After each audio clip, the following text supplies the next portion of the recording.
back. About 2 years ago, Calhoun Road's name changed to Martin Luther King Boulevard. But this name change only took place on the University of Houston campus after students learned John C. Calhoun was a slave owner. Now, one professor is working to change the road name on other parts of Houston. A college professor, Douglas A. Erwing. Douglas is joining me this morning to talk about his role. Good morning, Douglas. Good morning. Good morning. And can you tell me the history of the Calhoun name? I actually went to the University of Houston. I remember it being called Calhoun. Yeah, go Cougs. Yeah, that's right. John C. Calhoun was a slave owner, a South Carolinian. He was a prominent American in the 1820s, 30s, 40s, and died in 1850. He was an ardent defender of slave rights for white Southerners, and ultimately advocated a number of policies that were followed that contributed toward the coming of the Civil War and the creation of a rebel nation for which slavery was its cornerstone. And in the 1920s, Houstonians sadly added his name to our streets, and we have maps from the city of Houston that shows his name on streets in the 20s, and sometime, it's not exactly clear, in the early 1930s, the stretch of road that we Houstonians now have as Calhoun Road was added that way. And how did you help in this initiative? Can you talk to us about that? Well, the initiative that I am working along with another faculty member in the Honors College, Dr. Dustin Gish, is to change the name of the road between Wheeler and Old Spanish Trail, the stretch of road most prominently along McGregor Park. And it's difficult. It requires, we've worked with a large group of students to learn about the laws that are necessary to change street names, the city ordinances that are involved, and how to go through those processes of civic engagement and to bring about that change.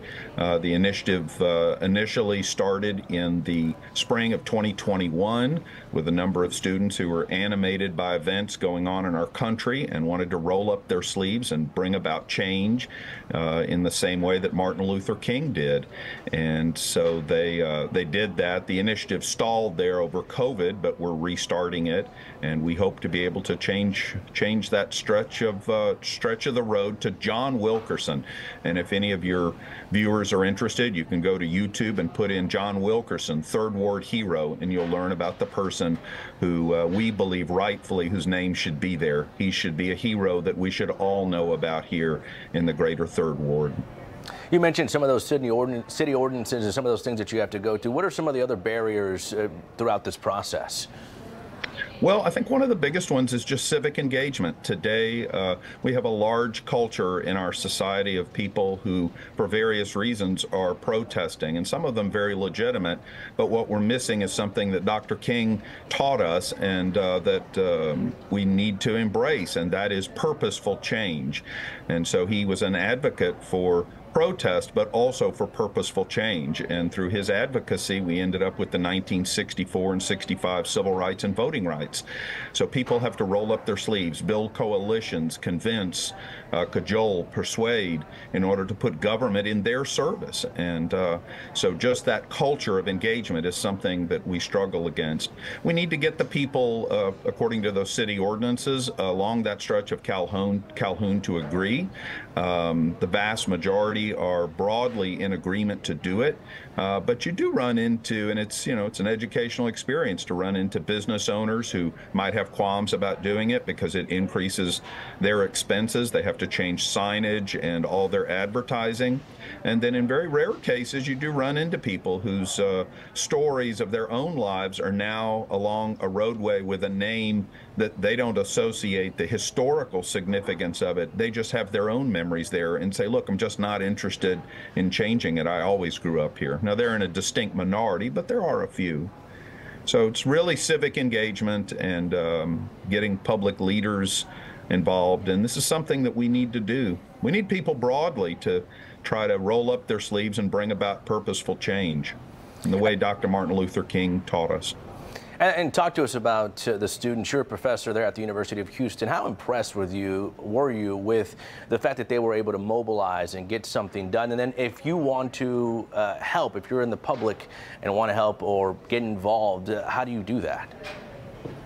Well, I teach in the Honors College at U of H, but broadly speaking, members of these this young generation, they're hardworking, they're curious, they're eager to make change and to take some ownership and leadership of the country, and we need to take a part in helping them do that and follow some of the guidance that MLK offered to us. And so they've done a very good job, and particularly the ones we get to work with in the Honors College and in the Phronesis program that Dr. Gish runs are they're hardworking, and they've taught themselves a great deal about what the relevant laws are, and learned about politics and how you build coalitions, and then go to actually meet people and make the pitch that they should change the name out in front of their house or their business. All right, good to have that little piece of history, knowing what those street names actually mean. Thank you very much for joining us this morning. UH College Honors College Professor Douglas A. Erwing. Thank you very much again. Thank you very much.